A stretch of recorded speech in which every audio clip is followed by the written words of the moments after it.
Hello, my dear students, মৰমৰ ছাত্ৰ ছাত্ৰীসকল আজি মই ক্লাছ 11ৰ unit number 1 some basic concept of chemistry ৰসায়নৰ কিছুমান প্ৰাথমিক ধাৰণা সেই চেপ্টাৰটো আৰম্ভ কৰিবলৈ ওলাইছো আজি এইটো পাৰ্ট 3 ভিডিও পাৰ্ট 1 আৰু পাৰ্ট 2 টো অলৰেডি মই দি দিছো ভিডিওটো তোমালোকে জুনে জুনে চোৱা নাই পাৰ্ট 1 আৰু পাৰ্ট 2 টো চাই লবা মই ভিডিওটোৰ ডেসক্ৰিপচনত লিংকটো দি দিম ওদিকে কথাটো হল মই আগৰ ক্লাছতো তোমালোকক আগৰ ভিডিওটো কৈছো আমি কি কৰিব লাগিব এতিয়াৰ পৰা কি কৰিব লাগিব আমি যোনখিনি টপিক পঢ়ো হা সেইখিনি টপিক বৰ্ডৰ লগতে পঢ়াৰ লগতে সাইমেলটেনিয়াছলি আমি জেডব্লিউ এৰ নিটৰ কাৰণেও যদি তোমালোকে এন্ট্ৰেন্স দিয়া তাৰ লগত ৰিলেটেড বস্তুখিনি এপ্লিকেশনখিনি চাব লাগিব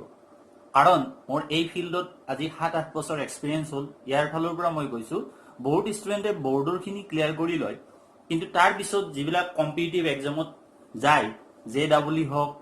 নিট হক যিবিলাক প্ৰেষ্টিজিয়াছ এক্সাম হেবিলাক ক্ৰ্যাক কৰিব নোৱাৰে হেবিলাকত নাপায় গতিকে মই যিখিনি এক্সপেৰিয়েন্স তাৰ ফালৰ পৰা মই গম পাইছো ড্ৰবেকটো হল এইখিনিয়ে আমি বৰ্ডৰ কথাখিনি পঢ়ি যাওঁ কিন্তু তাৰ এপ্লিকেশন বিলাক নপঢ়ো সো আজিৰ ভিডিওটোত মই লজ অফ কেমিক্যাল কম্বিনেশন ৰাসায়নিক সংযোগৰ সূত্ৰৰ বিষয়ে কম So this is unit number 1 these are law of chemical combination ৰাসায়নিক সংযোগৰ সূত্ৰসমূহ এতিয়া কথা হল ল অফ কেমিক্যাল কম্বিনেশন তো কিয় লাগে কাৰণ আমি কেমিষ্ট্ৰিত যিমান বিলাক কেমিক্যাল ৰিঅ্যাকশন পঢ়ো all chemical reaction are based upon 5 laws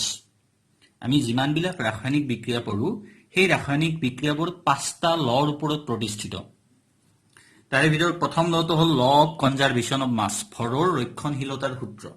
তাৰমানে আমাক লজ বিলাক কিয় লাগে সূত্ৰসমূহ আমাক ৰাসায়নিক সংযোগৰ সূত্ৰসমূহ আমাক কিয় লাগে কেমিক্যাল ৰিঅ্যাকশন এটাত এই কাৰণে লাগে কাৰণ মৌলবিলাক লগ হৈ কি দৰে যৌগ গঠিত হয় এলিমেন্টস বিলাক কম্বাইন হৈ কি দৰে কম্পাউন্ড ফৰ্ম হয় এলিমেন্ট বিলাকৰ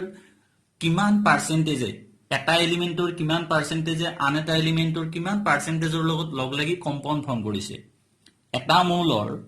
কিমান শতাংশই আন এটা মৌলৰ কিমান শতাংশৰ লগত লগ লাগি যৌগ গঠন কৰিছে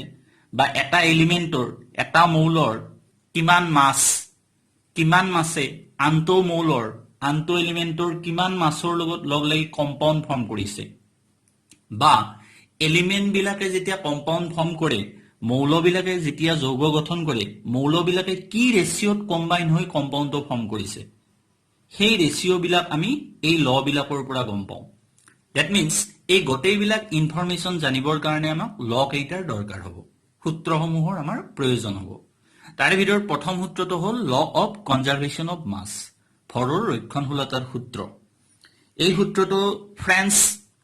কেমিষ্ট লেভয়ছিয়াৰে দিছিল এই সূত্ৰটো মতে কি in all physical and chemical changes the total mass of the reactant is equal to that of product সকলো ভৌতিক আৰু ৰাসায়নিক পৰিৱৰ্তনত বিক্ৰিয়ক পদাৰ্থৰ মুঠ ভৰ বিক্ৰিয়াজাত পদাৰ্থৰ মুঠ ভৰৰ সমান তাৰমানে ইয়াত ভৰটো সংৰক্ষণ হৈছে মাছটো কনজাৰ্ভ হৈছে কোনো ধৰণৰ মাছ ইয়াত লস হোৱা নাই বা গেইন হোৱা নাই কোনো ধৰণৰ মাছ ইয়াত কোনো ধৰণৰ মাছৰ কি হোৱা নাই হেৰুৱা নাই মাছ লস হোৱা নাই বা কোনো ধৰণৰ মাছৰ ইয়াত কি হোৱা নাই লাভ হোৱা নাই টোটাল মাছটো একে আছে সাপোজ এ আৰু বি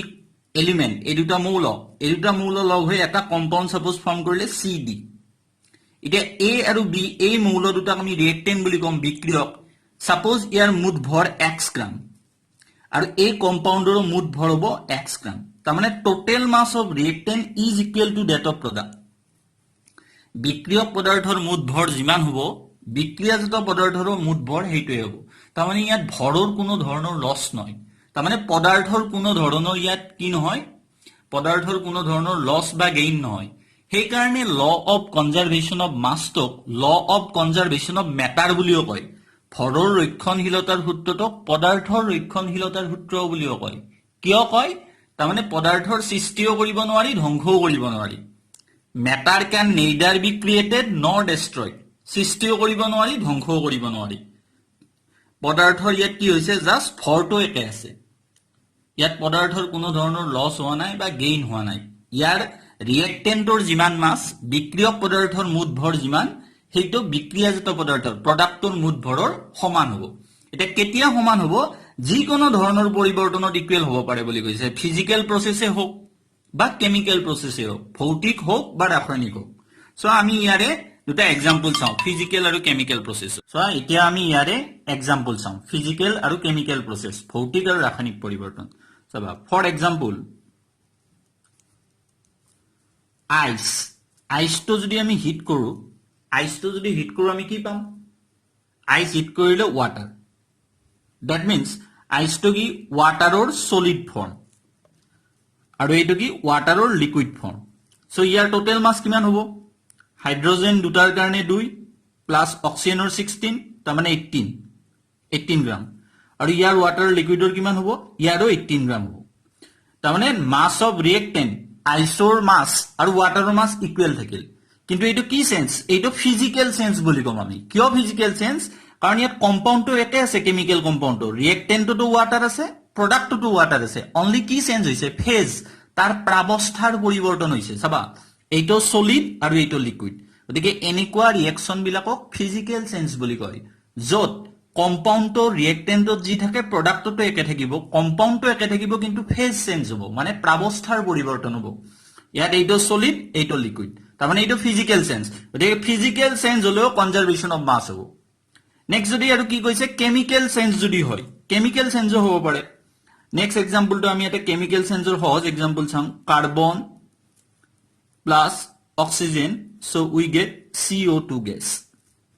সো ইয়াত কনজাৰভেশন অফ মাস হ'বনে কাৰ্বনৰ 12 গ্ৰাম অক্সিজেনৰ দুটাৰ কাৰণে 2 * 16 মানে 32 সো ইয়াত টোটাল কিমান হ'ব 12 plus 32 44 গ্রাম আৰু কাৰ্বন ডাই অক্সাইডৰ কিমান হ'ব কাৰ্বনৰ 12 প্লাস অক্সিজেন দুটা আছে 2 * 16 ইয়াতো কিমান হ'ব 44 গ্রাম হ'ব তাৰ মানে টোটাল সেম আছে কিন্তু এইটো কেমিক্যাল চেঞ্জ কিয় কেমিক্যাল চেঞ্জ বুজি পাইছানে কাৰণ এইফালে ৰিয়েক্টেন্টত কাৰ্বন আৰু অক্সিজেন আছে কিন্তু প্ৰডাক্টত কি হৈছে CO2 হৈছে কেমিক্যালি চেঞ্জ হৈছে এইটো গতিকে আমাক লটোই কি কৈছে যি চেঞ্জে নহওক ফিজিক্যাল চেঞ্জে হওক বা কেমিক্যাল চেঞ্জে হওক টোটাল মাসটো ইকুৱেল থাকিব ৰিয়েক্টেন্টৰ যিমান মাস প্ৰডাক্টৰ হিমান ইয়াতো ৰিয়েক্টেন্টৰ যিমান প্ৰডাক্টৰ হিমান গতিকে এইখিনি হল law of conservation of mass এইখিনি তোমালোকৰ বৰ্ডলৈ সাফিসিয়েন্ট কিন্তু যদি তোমালোকে কি কৰিব লাগে যদি তোমালোকে JEE বা NEET এক্সাম বিলাকৰ কাৰণে চাব লাগে ইয়াৰ আৰু এটা আমি ইম্পৰ্টেন্ট পইণ্ট চাব লাগিব ইয়াৰ লিমিটেশন এটা আছে সো ইয়াতে এটা ইম্পৰ্টেন্ট কথা চাবা this law does not hold good for nuclear reaction এই যেটো ল আমি কনজাৰভেশন অফ মাস চালো সেইটো নিউক্লিয় বিক্ৰিয়াৰ ক্ষেত্ৰত প্ৰযোজ্য নহয় এটো চাবা কিন্তু এটো বৰ্ডত নালাগে তোমালোকৰ কিন্তু এন্ট্ৰেন্স JEE NEET সেইবিলাকত সুধিব পাৰে নিউক্লিয় বিক্ৰিয়াৰ ক্ষেত্ৰত প্ৰযোজ্য নহয় কিয় নহয় চাবা সাপোজ মই এটা নিউক্লিয় বিক্ৰিয়া কনসিডাৰ কৰিলো এটো A + B gives C + D A + B A C + D দিলে যে A + B ৰ পৰা C + D hall suppose A + B তো ৰিয়েক্টেন্ট বিক্ৰিয়ক ইয়াৰ ভৰ সাপোজ Y গ্ৰাম আৰু C + D তো হল প্ৰডাক্ট বিক্ৰিয়াজত ইয়াৰ ভৰ হল X গ্ৰাম গতিকে বেছিভাগ নিউক্লিয় বিক্ৰিয়াৰ ক্ষেত্ৰতে কি পোৱা যায় প্ৰডাক্টৰ ভৰটো লেস হয় বিক্ৰিয়াজত পদাৰ্থৰ ভৰটো কম হয় ৰিয়েক্টেন্টতকৈ বিক্ৰিয়কতকৈ তাৰ মানে ইয়াত কি হল ল অফ কনজাৰভেশন অফ মাসটো এপ্লাই নহল ভৰৰ সংৰক্ষণ হোৱা নাই গতিকে এই যে মাসখিনি লস হল সেইখিনি ক'ত গল সেই লস হোৱা মাসখিনি এনাৰ্জি লৈ কনভাৰ্ট হল আইনষ্টাইন ইকুৱেচন মতে E = mc²। গতিকে ইয়াত ল অফ কনজাৰভেশন অফ মাসটো এপ্লাই নহল তাৰ মানে interconversion of mass and energy হল ভৰ আৰু শক্তিৰ কি হল ইন্টাৰ কনভাৰ্সন হল ৰূপান্তৰ হল গতিকে ইয়াত ল অফ কনজাৰভেশন মাসটো এপ্লাই নহল কাৰণ প্ৰডাক্টৰ ভৰটো কম পোৱা গল ৰিয়েক্টেন্টতকৈ আৰু সেই কম হোৱা কাৰণটো হল সেই কম হোৱাখিনি কি হল ৰূপান্তৰিত হৈছে কম হোৱা যিখিনি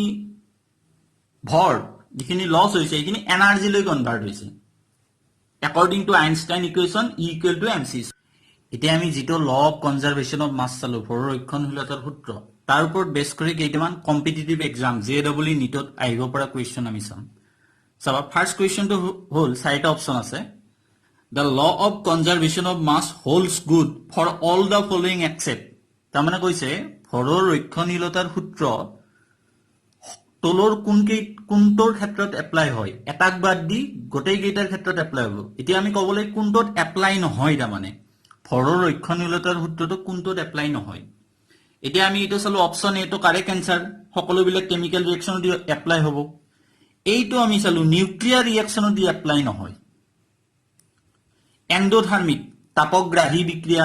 বা এক্সোথাৰ্মিক তাপবৰ্জী বিক্ৰিয়া বা কেমিক্যাল ৰিয়েকচন সকলোতে এপ্লাই হ'ব কোনটোত এপ্লাই নহয় এই সকলোবিলাকতে এপ্লাই হ'ব এক্সেপ্ট কি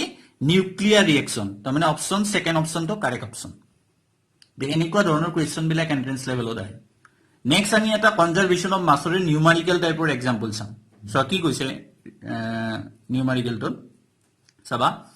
if 6.3 gram of sodium bicarbonate are added to 15 gram of acetic acid solution তাৰমানে কৈছে যদি 6.3 gram sodium bicarbonate 15 gram acetic acid দ্ৰৱত যোগ কৰো তেতিয়া কি কৈছে the residue is found to weigh 18 gram তেতিয়া যিখিনি অৱশেষ থাকি যাব সেই অৱশেষখিনিৰ ওজন হ'ব 18 gram বুলি কৈছে এতিয়া আমাক সুধিছে what is the mass of CO2 released in the reaction এই ৰিয়েকচনটোত কিমান CO2 ৰিলিজ হ'ব কিমান CO2 ৰিলিজ হ'ব আৰু সেই ৰিলিজ হোৱা CO2 খিনিৰ ভৰ কিমান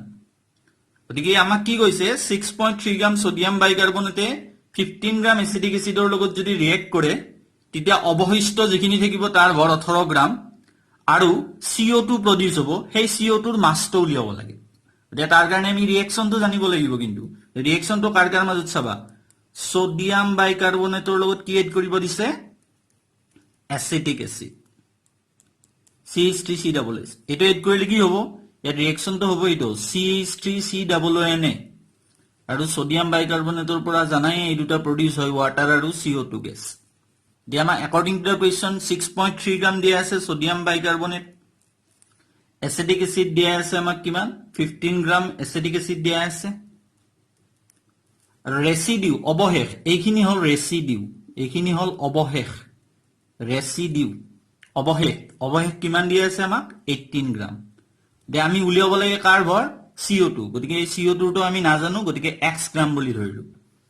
এতিয়া ইয়াত যদি আমি ল অফ কনজাৰভেশ্যন অফ মাছটো এপ্লাই কৰো ভৰৰ ৰক্ষণশীলতাৰ সূত্ৰ দে সূত্ৰটো মতে কি হ'ব 6.3 gram plus 15 gram is equal to কি হ'ব লাগিব 18 গ্ৰাম প্লাস x গ্ৰাম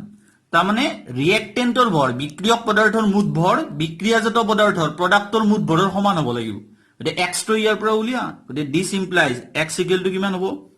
6.3 প্লাস 15 মাইনাস 8 সো ইয়াৰ পৰা উলিয়াই লো x টো কিমান হ'ব 6.3 প্লাস 15 মাইনাস 18 গতিকে 20 মাইনাস 3.3 গ্ৰাম হ'ব x is 3.3 গ্ৰাম এনেকুৱাকে কোৱেশ্চন আহিব পাৰে ল অফ কনজাৰভেশ্যন অফ মাছৰ ওপৰত যদি তাৰমানে 3.3 গ্ৰাম হয় তেতিয়া টোটাল মাছটো ইকুৱেল হ'ব 18 প্লাস 3.3 ইজ ইকুৱেল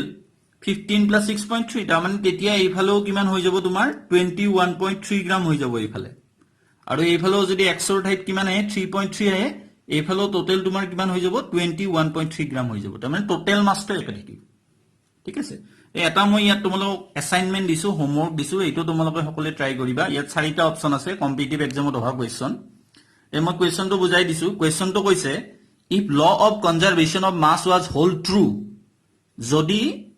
ভৰৰ ৰক্ষণশীলতাৰ সূত্ৰটো প্ৰযোজ্য হয় তেন্তে then 30 gram of barium chloride on reaction with 9.5 gram of H2SO4 30 gram barium ক্লোৰাইডে 9.5 গ্ৰাম H2SO4 ৰ লগত বিক্ৰিয়া কৰি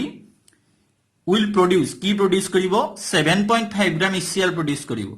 আৰু কি produce কৰিব BaSO4 তে BaSO4 ৰ মাছটো উলিয়াব লাগে এই চাৰিটা অপচন দিয়া আছে কোনটো মাছ হয় তোমালোকে উলিয়াই লবা ইয়াৰ পৰা গতিকে হোপ আশা কৰিছো তোমালোকে ভিডিওটো বুজি পাইছা আৰু কিবা সাজেশন থাকিলে জনাবা আৰু যিমান পাৰা ভিডিওটো তোমালোকে লাইক কৰা শেয়াৰ কৰা আৰু সাবস্ক্ৰাইব কৰা যাতে ইয়াৰ পৰা তোমালোকে কিছু হলেও উপকৃত হোৱা থ্যাংক ইউ ফৰ ওয়াচিং